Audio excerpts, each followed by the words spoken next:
Hello everybody, WaffleTime here. As you know by now, Terraria 1.4.5 is out, baby! With the update came a cute pocket full of secret seeds to explore, including that of SKYBLOCK. So today, ladies and gentlemen, pro gamers all around, it'll be a sweet date between you, me, limited blocks, limited resources, and a world we know nothing about floating in the sky with a guarantee of sky-themed CBT because naturally we'll be playing on Master Mode. The real question is, can we survive and thrive with such a minimal setup? Or are we bound to be morally and physically degraded by every enemy that comes our way? Truly, there's only one way to find out. Let's jump right in, shall we? We spawn in and have nothing to our name other than a solidifier, cloud, rain cloud, and out of all the NPCs, the guide. Unfortunately, nulling out the trope that we could reproduce and save humanity. With quite literally nothing else to do, we begin the treacherous process of sliming out various slimes. It's clearly the name of the game to take the gel we get to a solidifier and make blocks. Surprisingly enough, we managed to kill a slime and get an acorn, getting a grass seed from another slime shortly after. We slap down the grass seed, and while it spreads nice and good for us, we grind even more slimes for various materials. We plant a nut right inside of Mother Earth, the first of many, and life couldn't be okay. We managed to score some rope and build up to begin making a base of operations, all before watching Pinky throw on her classic 9-inch stilettos to stomp my balls into dust. Then immediately throwing the guide headfirst into oblivion. To compensate for the loss of precisely one nut, we get to see a tree grow for the first time in our humble abode. Nature is healing. It's at this point where we dig down and make a semi-automatic slime farm. In the new update, if you didn't know, there's some sweet new slime-themed weapons to be had, making it a lot less work on us to give our enemies the slime money shot of misfortune. So we grind out a cute handful of slimes, collecting all their juicy loot before realizing it's nighttime. We keep on using the farm to kill zombies, slimes, and any other poor bastard that falls into the cheek spreader loot collector 9000 machine. Oddly enough, we get a sickle from killing a zombie, but still go on to make a slime spear with 50 gel. And the answer to our burning question, yeah, it kinda fucks. We get wood from killing a zombie, which is pleasing to the eye, but continue to chop trees and replant saplings whenever we can. It's at this point where I realize that banners are going to be an insanely important aspect for a playthrough like this. So we make our own personal Doom Eternal montage, slaughtering an innumerable amount of slimes, zombies, and various eyeballs. Just when you think life couldn't get any better here in our sky paradise, and Abigail's flower grows right by our tombstone. We also see our first cloud slime, which is rather interesting, but in order to deal with more oddities like the cloud slime, we make ourselves a slime whip to work in tandem with our humble ghost minion, thus dare I say making us geared to the goddamn teeth. We desperately need housing next, but to leave the floor available for trees and enemy spawns, we plan on making a sky base. We get jungle grass seeds out of nowhere, which is goddamn huge I feel like, all before beginning construction on a home for the guide, who eventually, thankfully, moves back in. The guide's great and all, don't get me wrong, but we want that old senile dementia-ridden merchant we all know and love, so we build yet another house. We get mushroom grass seeds, which is incredible, but what's even better than that is the smell of prune juice and adult diapers flooding our world. That's right, baby, the merchant is here. We buy ourselves a piggy bank, an anvil, a bug net, and enough rope to Shibari Queen Slime. At this point, now that we're a bit more established, I was keen to find out if there were other islands or if this was it. We start by going straight down and soon realize we're in the underground layer. If we get to the cavern layer, we may be able to get cavern slimes to spawn, and the cavern slimes might have new loot. We build out with some cloud blocks and mobs spawn in a putrid amalgamation of a frenzy. But out of all the creatures and ghouls attempting to defile us, I spy a goddamn marble slime. Fantastic. It paints the curb with our brain. We make a small trap, getting a bat in the process, and this time get boned. Upon our return, a minor skeleton drops us bombs, which is fantastic as it gives us access to the demolitionist. What's even more important is the fact that stone slimes have begun spawning. Pardon me, give me all but a brief moment. Stone slimes! Woo! Yeah! Now we can actually make a furnace for all the juicy ores we've been collecting. We've absolutely advanced on the evolutionary chart, which feels indescribably sensual. However, when we see a slime with a dart trap inside of it bouncing around Insano style, it sends our brains back to the Paleolithic era with no remorse. I'm a simple man. I see a gold mouse. I want the gold mouse. I get the gold mouse. I get fucking killed in one hit. My life's a movie. Anyways, in the case that there's no reliable way to get dirt in the future, we try out the dirt bomb technique, buying a bomb from the demolitionist and using 25 dirt to make one dirt bomb. We blow it up on a single block and wouldn't you know it, get 51 total dirt in return. Now I can feel an inkling more comfortable in my own skin when I look myself in the mirror at night. We'll worry about that later, however, because right now we have ass to eat and ores to smelt. And as the certified ass man of all time, we smelt every last bit of ore we have. We also make a bucket while we're at it, which as of the new update can now catch water while it's raining. Water will be indispensable to our survival in the very near future, but that leaves us with one sweet little issue. Will it ever goddamn rain in this world? After what felt like several hours of waiting, I decided it's high time for us to go collect some lava. That way our farms can bounce on it silly style while we AFK. We rope all the way down to hell where hopefully there's still the possibility of lava slimes. And this very funny thing happens where our rope just stops and we die from falling out of the earth. Never in my life have I felt more inclined to take a bite out of my monitor. But we have progress to make, so we go back down and bridge out, making some cute little lava collection troughs along the way. Forget 2 girls, 1 cup. Have you ever watched 1 man, 1 bat, 1 imp? Fantastic. We eventually find a lava slime and kill it, finding that lava slimes make a lot, and I mean a fucking lot of lava. We actually managed to collect some before building out left of our base. This is where we make our world's first beautiful turbo coward pyramid farm, smoothing out the edges with warm coconut oil, not hot, slapping the lava down and hanging out underneath. AFKing for all sorts of juicy loot is fun, until it goddamn isn't. Slime is falling and shit couldn't possibly be worse for a gamer. King Slime spawns, and very similar to a semi-truck going 120 miles per hour through my body, we're immediately turned into a red stain on the pavement. Wonderful. We wait the night out in the Coward Pyramid and not only rub several out, but also think. Since we've naturally been collecting plenty of clouds from cloud slimes, we can now expand to see if there's other islands or biomes. We swing it left, and swing it left, and swing it oh, nope, there's a background change. You see that? Could that mean something? And keep heading. Already nearly at the edge of the world, we jump off to see that the world in fact turns into a beach at the end of our land. Very cool. Unfortunately, however, we need more blocks, so we must yet again AFK crazy style. That's right, go ahead and go to your loser 9 to 5 with all your dork-ass IRAs and 401ks. I'll be in the AFK farm slamming beers while my future family goes to work and pays all the bills. That's a little something we like to call passive income around here, folks. We finish building all the way out to the left after a while and confirm there's absolutely goddamn nothing. We have the entirety of the right side of our world to explore though, so we bridge out, and bridge out, and bridge out some more, and so far there's not even a measly drop of cheek. We've gone over halfway to the end of our world on the right side, so to break up the monotony a bit, why not investigate the underground layer? Different colors of slimes traditionally spawn in this layer, such as red and yellow, so we collect some lava, branch out, and start to fashion a pyramid.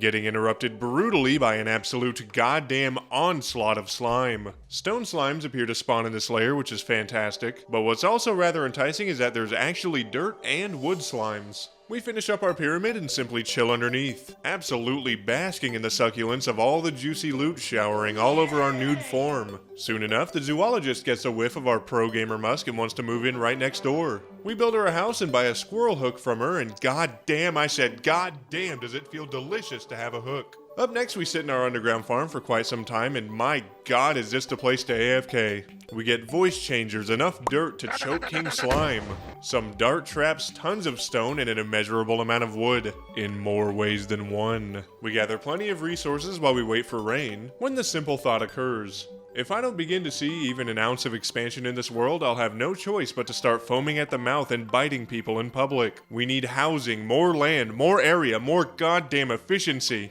To get the ball rolling, we upgrade our pickaxe as well as our axe, then flatten out our land to feel better about ourselves inside and out. Next, we build an abode out of fallen star blocks, an abode so magnificent that when the dryad and the steampunker and the stylist and the zoologist and the mechanic all come over, they'll pay all their attention to the house and not the shortcomings of our physical size and stature. Speaking of NPCs, we build them a handful of slime housing units so they're permanently uncomfortable and slightly stick to their furniture no matter where they go. With an insatiable desire to not only explore Plantera's body, but also explore more of this world, we keep building out to the right and two incredible things happen at once. First of all, a goblin scout shows up and that's great and everything, but this brings us to our next point. There is, and I cannot emphasize this enough, another fucking island! Is it a mirage? Is this real life? Can it possibly be? We build up to it and come to find, it's the goddamn Shimmer. This is absolutely huge. We build 2 houses, and as of this update, we can now shimmer a pylon for, wouldn't you goddamn know it, a shimmer pylon. So the housing is much warranted. You know what else we could shimmer? A lava bucket, into a honey bucket, into a titty-sucking water bucket, baby. The game has officially changed. We get lava immediately and sprint back over, shimmering a spare forest pylon into an aether pylon and slapping it down, then shimmering our lava bucket to honey, and at long last grabbing ourselves the most hydrating, sexy bucket of water the world has ever seen. I couldn't be more erect if I tried. The world has truly opened up for us. Speaking of opening up, we open up the ample bottom of our coward pyramid, absolutely emptying the entirety of our load inside of it with the help of the infinite water hack. We make a full pond and it couldn't feel more sensual if it tried. There's much we could do with water that makes this all worth the while. We could fish for weapons, accessories, even life crystals if there isn't a way to get them in the future. But more importantly, above all else, we could turn dirt to mud to create other biomes, such as the jungle and mushroom biomes. With no time to waste, we take a pocket full of dirt down to our humble watering hole and make all the mud we could ever dream of. We extend it out left of our top coward pyramid, since not only do the jungle slimes have the potential to carry something useful for us, but we can also get bait and more seeds from the jungle that spreads. Now, ladies and gentlemen, pro gamers all around, we simply wait. While waiting, I see a golden worm and manage to catch the absolute bastard, which is fantastic and all, but it gives me an idea for easy bait. And I'm not talking about the Master Edition. Our idea is to make chutes on each side of the farm. That way, critters and bugs alike can spawn and head right to us instead of getting their salad tossed by various slimes. Thankfully, after waiting for a while, I find that the chute system is much like vague posters on Instagram and Twitter. They're useless and don't work. Anyways, after AFKing for what felt like 5 purgatory sentences, we go back up and see the jungle grass has spread to an incredible extent. So we chop away at the surface for bait before a jungle bat decides to enter my chest cavity and enter the back of my head. Wonderful. You know what's even more wonderful? There are confirmed hive slimes. What? And I truly, really can't begin to emphasize this enough. In the blue fuck is that about? Hive slimes. After collecting some loot from the top arena just to see what we get, I notice hive can be extractinated. Too bad the only way I know how to get an extractor baiter in this seed so far is by fishing. Fish fear me, women fear me, I am socially inept. I'm also apparently a life-size grotesque magnet for nothing but fucking bass and neon tetra. I am going to be sick. After fishing away every last bit of our bait, the haul includes 7 crates. And when we open them, we manage to snag ourselves some sailfish boots, an aglet, and a tsunami in a bottle, resulting in me blowing a load so tremendous it could put out the sun. It certainly feels like we've evolved from sticks and rocks to goddamn cannons, all until we realize that the aether pylon doesn't actually work, resulting in an unhealthy swing of emotions that are certain to have a negative effect on my aging process. We managed to get there and shimmer our golden worm, getting a gummy worm in the process to boost our fishing power. I need the dryad to shimmer my golden worm till it's gummy, but there's no time for all that since slime rain's happening again, and there's more farms to be made. The next farm on the list is going to be in the fiery layer between the cavern and hell layer, just to see if there's anything new that spawns in for us. We head on down and are immediately turned to dust by a demon sickle in one goddamn hit. Wow, I sure never get sick of that. We scoop up some lava, start building a platform, and die trying. Again and again. At this point, between you and I, I'm just about ready to turn my skin inside out and roll around on the beach. But I digress, there's upgrades to be made.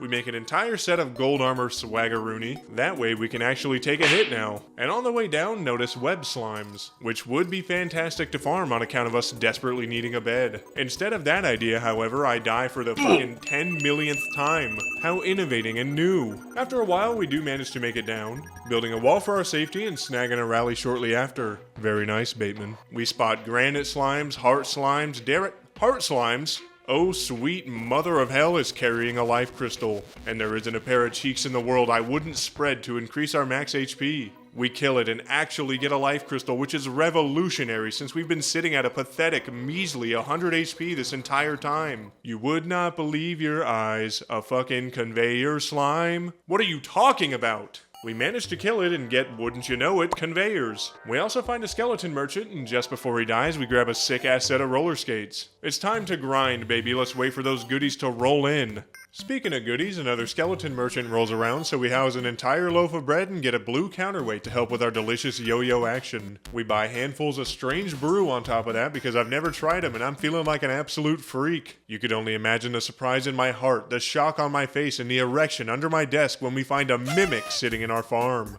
We activate it, and while it gives me the 1-2 for all but a brief moment, it ends up getting thrown into the farm for the reverse Derpixon treatment. Once the bastard finally croaks, we get ourselves a band of regeneration. motion. We are moving up in the world and it couldn't possibly feel better. We slap down the conveyor belts and notice that mimics start to slide on over. Just before we die and lose 22 goddamn hard-earned gold, we managed to collect an extractinator from a mimic. And as it turns out, hive blocks can be extractinated into honey.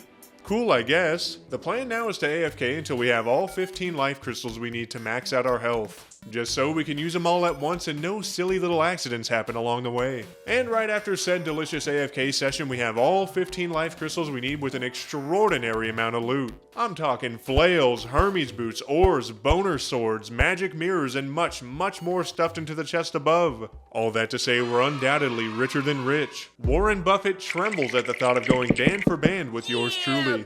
We snatch up some dynasty wood from a traveling merchant and absolutely, wholeheartedly vor every last one of our life crystals. You know what would be nice now that we have full health? How about a weapon? An actual weapon. An actually sexy, fantastic weapon. How about we fish in the jungle biome since we could potentially get a boomstick from jungle crates? Hell yeah, brother. After an entire hour in the fishing hole of doom and despair with nothing but wooden crates to show for it, I grind my teeth down to the gums and realize fishing is simply not goddamn working for the time being. Perhaps it's a fishing power issue, but for now we'll go a different route. Have you ever looked at the underground jungle biome and wished you could lock it in a goddamn cage, zapping it repeatedly with cattle prods as punishment for its crimes? Yeah, same here, so that's exactly what we're gonna do. Encased in a box so nothing escapes, we'll build a contained underground jungle biome for materials to blossom, as well as for the extra help with life fruits in hard mode. For now though, we want it to make a beautiful weapon. It's called the Blade of Grass, and you can't spell Blade of Grass without Blade of Ass. Certified Ass Man moment number 2. We outline what's going to be our underground jungle with dynasty wood to contain the freaks and geeks. We then make layer after layer of mud, connecting each layer with the bottom layer so that the jungle grass is able to spread. It'll take some time, but once it's all the way filled, we'll be able to collect bait, spores, stingers, vines, you goddamn name it. After AFKing for quite some time, here's how we're looking. It's not fully complete, but it's still working without a doubt in my mind. We take out our years of pent-up aggression on spiked jungle slimes and collect spores whenever we see them. While we're going to town, I see that slime begins raining once again, and by the 9 it fires me up. Time for an actual attempt against a boss, no more being tormented. We make a quick arena and start tearing every slime we see a new one. And slime stop falling. That type of situation, that one in specific, right there, personally speaking, drives me up a fucking wall, but we must keep it together. Boss battles are on the horizon. We're gearing up, lubing up the entry into a promising playthrough. Speaking of boss battles, while we're AFKing, the Eye of Cthulhu just up and shows up. Wonderful. One thought runs through my head. Why not? We grab our potions and a juicy medium rare steak from our chest. And already on the brink of death, we surprisingly manage to make it to our arena. We start going absolutely insano style with the yo-yo immediately, and actually manage to do excellent damage. Abigail actually helps a staggering amount with keeping the Eye's odd little foot worshipping, toe-sucking, freak-ass servants of Cthulhu at bay. Which is great if you ask me. The Bone Sword in tandem with our yo-yo is a sight to behold on account of the Bone Sword's rework. It's so delicious in fact that we're able to bone the Eye of Cthulhu in ways it can't even fathom,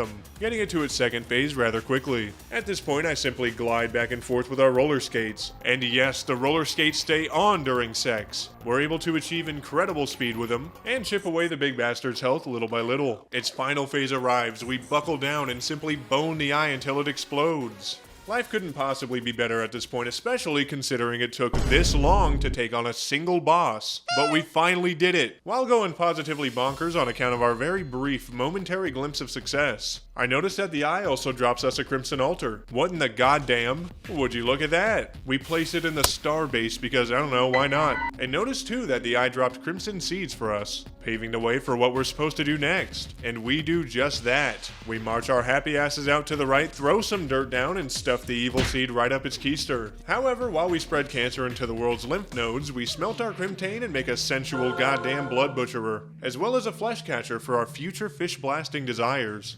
At long last, after you guessed it, even more AFKing, we finally collect all the jungle spores we need to make the Blade of Ass. Beautiful! Suddenly, a thunderstorm resembling one's stomach after Taco Bell is shaking my goddamn house. And after making the mistake of running outside to investigate, Zeus himself casts a lightning bolt that enters the top of my goddamn head and exits my spine. Incredible! We sleep it off, and seeing as our Crimson biome sucks balls and nuts, we desperately need to upgrade it. Unfortunately, to upgrade the way I want to, we need more dirt, and we need to wait for the crimson to spread even more. So we AFK yet again, simply to ease our insatiable lust for dirt. After this, we build up our crimson arena quite a bit, making a cute little gridlock pattern so it spreads like warm butter, and it works fantastic. We build an arena right above the crimson grid of doom, and now all we need is a bloody spine. We grab all of our spelunker potions since there's absolutely fuck all to spelunk in this world, and shimmer the bad boys to get bottles. Throwing a bottle down and making plenty of that crimson powder. We'll be packing every bit of this crimson dust into unmarked planes to fly out of Cuba and sell to our NPCs at a premium. But we'll also be using it to make, you guessed it, a bloody spine. We sleep until day and it's officially goddamn showtime. We roller skate back to the crimson in style like you've never seen before, and summon the brain of Cthulhu immediately. What's there to say about the blade of grass that hasn't been said already? It absolutely, wholeheartedly shreds his stupid Disney adult quirk chungus eyeballs that orbit him. There's a fine line between an adult that goes to Disney and a godforsaken Disney adult. Unfortunately, we're dealing with the evil half of this equation, but the blade of grass does its thing to an outstanding extent. So outstanding, in fact, that before you know it, the big brain blast happens and we're in his second phase. We keep slicing and dicing the brain when an idea hits the second prefrontal cortex. All we have to do is spank the bastard silly a few times with our humble blood butcherer, and to know where the real brain is, all we have to do is see which one is squirting. We work the brain's health down little by little with this method, and eventually we procure another victory. He drops a lot of goodies for us. There's all sorts of unsafe dungeon walls as well as dungeon brick, which without a doubt in my mind opens the floodgates for much more juicy loot to come our way. While we're AFKing, apparently a meteor shower happened, which is nice as hell. We collect every last bit of it and spread even more Goblin Scout cheeks on the outskirts of our world. It's at this point where I realize we can shimmer spare magic mirrors not only for glass, meaning more sand for a future desert biome, but also for diamonds, meaning with this shimmer we now have access to just about every single gem. You know what that means as well as I do. It's time to start an incredibly complex, industrial, insane diamond gemcorn farm. We start by laying down the humble foundation made of stone. Immediately after this, we hit the crucial, mandatory next step, and stay with me here, planting the diamond gemcorns on top of the stone. My god, we're a fucking genius. The diamond gemcorn farm is officially up and running. Anyways, we find the tavern keep while running about, and try to shimmer some ale for sand. But unfortunately for us, it's true what they say. That feature cannot be more goddamn removed. It keeps raining slimes as well, serving to do nothing but piss me off every single day. So we beat him to death repeatedly, simply out of spite. All until Captain Lardass decides to take a break from the all-you-can-eat buffet and show up. The world is our arena. When King Slime jumps, we simply slide right underneath with our sick-ass roller skates and give it the old slap and tickle from underneath. With this, we can keep debuffing the gelatinous behemoth and wither his health down slowly but surely. And that we absolutely do. Eventually, we simply glide on our roller skates while letting the blade of grass take care of the battle for us. With this revolutionary method in place, we wither his health down slowly but surely. And you guessed it, we eventually snag up yet another victory. On the off chance that an NPC was selling something new on account of the fact that we've been creaming bosses repeatedly, we happen to check the Demolitionist and see he now sells an ice bomb, which wouldn't you know it, turns water to ice. We can now officially make an ice biome, which is absolutely astounding. The simple fact that we can create biomes to our liking makes me feel ways my future wife could only dream of, but I digress. Since I'm assuming we're gonna have to make an artificial dungeon to fight Skeletron, I want to prepare to make an obsidian shield in case we're able to get dungeon loot. And for that, my sweet, sweaty gamers will need obsidian. You already know what time it is. Epic lava water trough time. It is fucking painstakingly slow. If it were to be going any slower, it might be going backwards. But here we are, I guess. This is life now, 9 to 5. All the way until my mid-60s when my body hurts constantly and I begin to lose my memory. However, that's a later us problem, so for now I make a Deathbringer pickaxe and pour some water over the lava, making our first succulent taste of obsidian. After chopping it up, I notice it too can be extractor baited, and upon extractor baiting viciously, we get sand. This is not a goddamn drill, we have renewable sand. Time to mine 1,500 of it to make a desert. Once we have a desert, we can get an antlion to spawn to shoot infinite sand at us, and never worry about it ever again. In the midst of my excitement, however, almost as if they could sense things going well for me for once, the goblins decide to rain on my parade. To respond to their mere presence, we simply bask in the smell of cooked goblin. And the smell, while rancid, has a sprinkle of progression in it, making it all worth our while. Soon enough, all the goblins are melted down to our liking, and thankfully for us, there's like 3 places in our entire world the Goblin Tinkerer could show up. So we head on down and quickly find him in our underground jungle biome. With no time to spare, we grab a Tinkerer's Workshop as well as a pair of rocket boosts before slapping the fucking Sonic coins out of the top of his bald head. Why? I don't know. Anyways, we go on home and make ourselves a pair of Spectra 11s. And I personally couldn't be more thrilled. After all that work, we lay down every last bit of sand we have to appease our desire for more biomes, and this is it. This is our desert so far.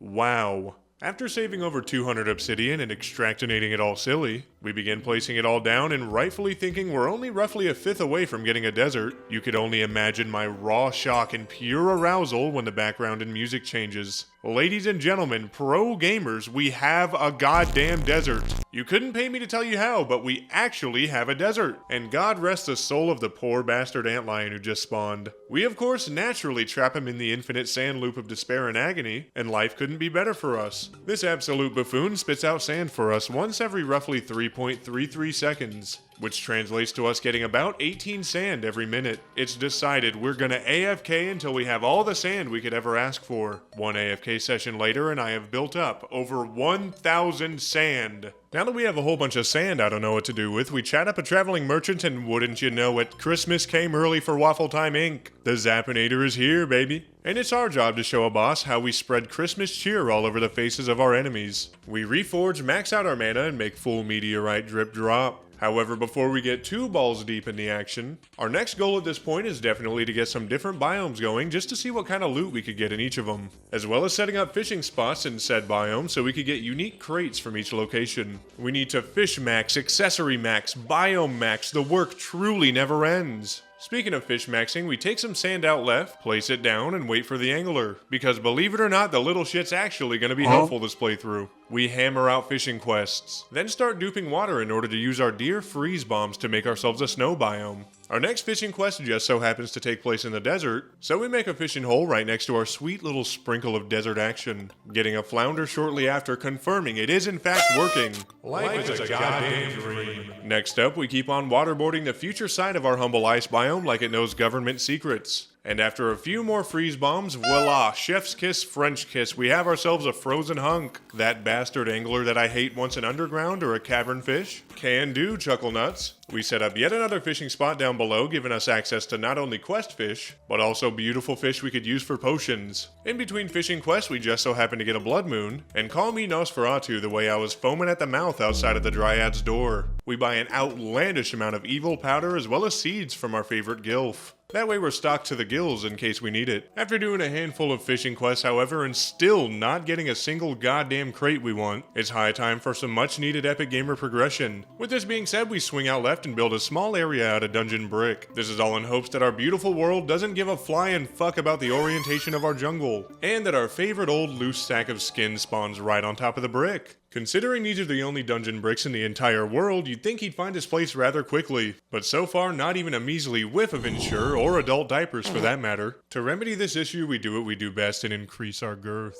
As perhaps our faux dungeon needs a bit more love for him to show up. Lo and behold, that does the trick. We build our arena right above our quote-unquote dungeon, sleep till night, strap on our sick-ass roller skates, and head back to summon him up immediately. The Zappinator does a delicious amount of damage to his gargantuan grippers. Truly, God rest the soul of whoever Skeletron decides to jack off. Without a doubt in my mind, they'd be turned to dust in 4 seconds flat. Anyways, while we do end up doing excellent damage to the big bastard, sweet mother of all that's holy, we get our kneecaps disintegrated anytime we get touched. We try our best to keep distance while keeping the firing up, and our magnificent armor makes us not use any mana when we're blasting cheeks with a Zappinator, so all in all, not the worst setup in the world. We wither the health of his hands down slowly but surely, and once again, we're left with nothing but head. But WaffleTime, it's 1.4.5, can't we indulge in Skeletron head just once, just a little? Absolutely not, you putrid little rat. Teethy head is strictly forbidden here at WaffleTime Inc., so we keep blasting Skeletron's unnaturally large forehead with our Zappinator Thule Supreme. Chunks of his health fly off at random because of our weapon, and the battle looks more and more promising. We give him the Loopty Supreme and skate away whimsically as he charges. And soon enough, we pull out yet another victory. Interestingly enough, he drops a Hellforge for us, which I imagine will come in handy greatly in the very near future. Speaking of which, how about we change gears for all but a brief moment? The Summoner class has had so much creamy and steamy action added to it, it's almost a crime to not partake. We start with our armor, chopping up as much obsidian as we could grind out and making full obsidian dripperoonie. We make the new Star Crash whip as well, and goddamn is it tight, yeah! Alongside that, we make the new Vasculash whip as well for all of our kinky desires, as well as excellent DPS. As if we're being smited for even thinking of progressing, a blood moon and a meteor shower happen at the exact same time. And while quite literally everything around me is either exploding or a blood zombie from the deepest pits of hell, we manage to make the most of the situation and score ourselves a shark tooth necklace. Hell yeah, brother. Shortly after this, we fashion a farm out of dungeon brick and unsafe dungeon walls, making our very own certified Ultra Freak Turbo Geek dungeon. Isn't it incredible? We grind out various mobs, collecting juicy resources and bone maxing through and through. We find a mechanic, snatch up a fishing rod, and go home to make a spinal tap, so we can bend some spines and tap that ass. Life is incredible. In desperate need of fixing our accessories up even further, we fish for sky crates and shockingly manage to get some. 2 Star Furies, 2 times I have to take it out on my future family. Thanks Terraria 1.4.5.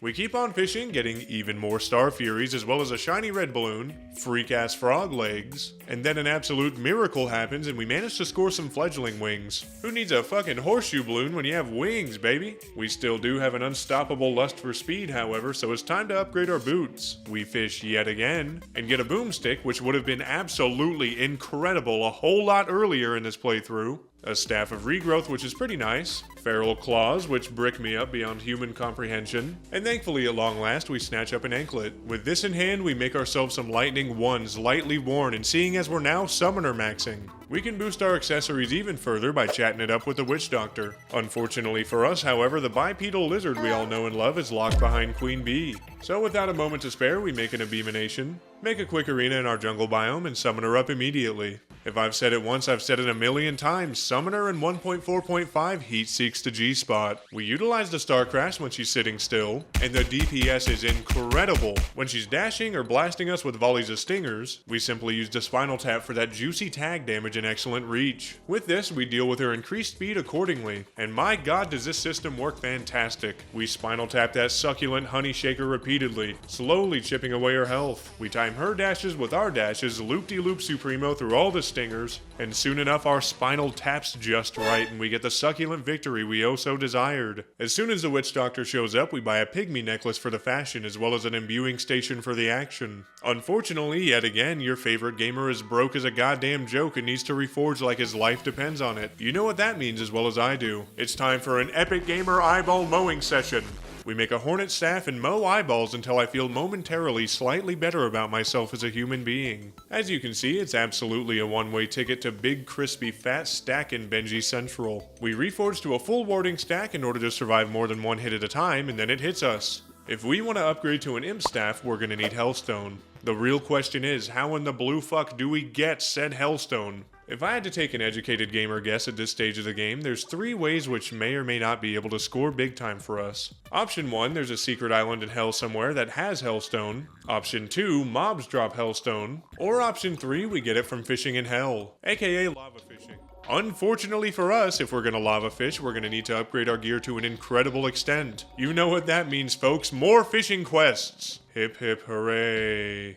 After quite a handful of fishing quests, we get a goddamn bottomless water bucket, changing the game for us. The simple thought of not having to set up the infinite water hack every single time I want a drop or two of water in this world gives me priapism. Anyways, we bounce down to hell to investigate our theories, and after killing a lava slime, one of our theories is proven correct. We see some delectable hellstone drop. Despite knowing this information, I still want a lava fishing spot, as we may be able to get a bottomless lava bucket, which would be incredible for our future needs. With that being said, we keep killing slimes over our future fish blasting trough, catching lava critters whenever we see them as well, for they'll be sacrificed to the lava for our financial and physical gain. We collect the hellstone that drops from the lava slimes whenever possible and get quite a swell amount. Also collecting a guide voodoo doll along the way, with a totally alright amount of lava, and a totally decent amount of lava critters to fish with, and one mentality firmly settled into crippling mediocrity, we once again step up to the plate. This time for an epic gamer lava fish blasting session. We get Obsidifish, a demon conch, an obsidian crate that contained a lava charm choker we could put on Plantera later,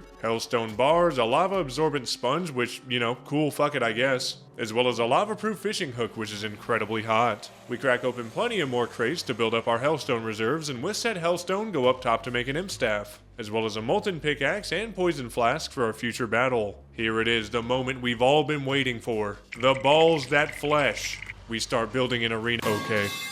Getting a mild concussion rattled my brain around enough to give me an idea. What if we simply drank a gravitation potion? Then we wouldn't have to worry about an arena at all. We slam all of our potions and summon the bastard up immediately. One thing that's absolutely worth noting is holy goddamn moly, the gravitation potion is extraordinarily disorienting. But our damage is excellent, and so too on that account is our life so far. We take occasional hits from the hungry or a laser here or there, but we're able to handle it very well on account of our succulent defense as well as our washboard abs. We keep flying up and down, and when we inevitably get slapped around right in the no-no zone enough, we put distance and allow ourselves to heal. Everything is going fantastic, all until two key things happen. Number one, we go up a goddamn centimeter too high. The wall of flesh does not like this, and stretches its tongue out to wrap around our fat meat and drag us down at the speed of sound.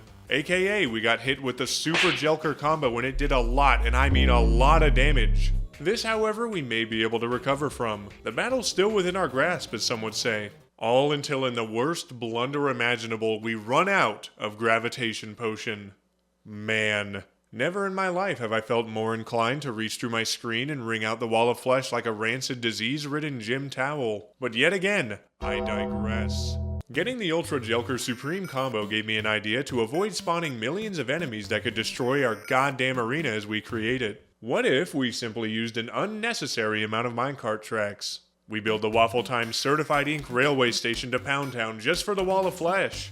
We can use it to drive, we can use it to grapple. Either way, it's there for us to use and abuse during our fabled battle. Truly, there's only one way to find out if it works. It's time for another go. We buff up, grab the guide by his delicate, fragile little ankles and launch him headfirst into lava. Beginning battle immediately. We start whipping right away while on land, doing excellent damage, and in no time at all, we're behind the wheel. Having a pleasant booze cruise, coasting at a cool 148 miles per hour in a hell residential. Oddly enough, one of my main concerns was addressed immediately, when I see that if we time things perfectly, we can actually dodge a laser barrage or two. However, for the most part, we're here to tank and spank as hard as we possibly can. We keep coasting, but keep the damage up, and by the 9, our imps are going overtime. Unpaid, of course. The humble imp interns are locked into a multi-year contract with no pay, no gain, no benefits, only quote-unquote experience. While they do all the hard work, we smack the bottom eye into submission, and it feels incredible. We're able to emphasize landing every attack, and the wall's health goes down rather quickly because of it.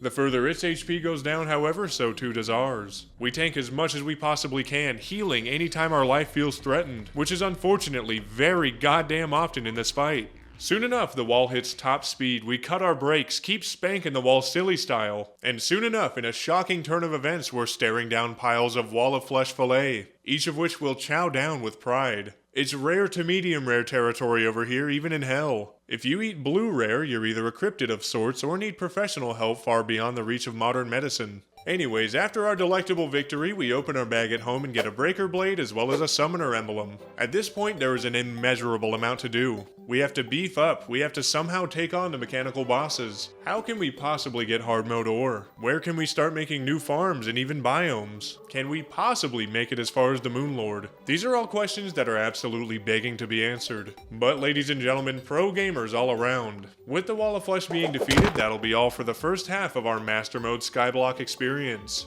If you enjoyed this video and want to see hard mode in part 2, be absolutely sure to drop a like and subscribe for more content like this, as well as leave a comment down in the comment section below to let me know your thoughts on this video. For video and stream updates, be sure to follow the Instagram and Twitter link below, and to catch live streams and much more, follow the Twitch link down below as well. Thank you all so much again for watching, and I'll be seeing all of you freaks and geeks in the next one. WaffleTime 1.4.5 edition out.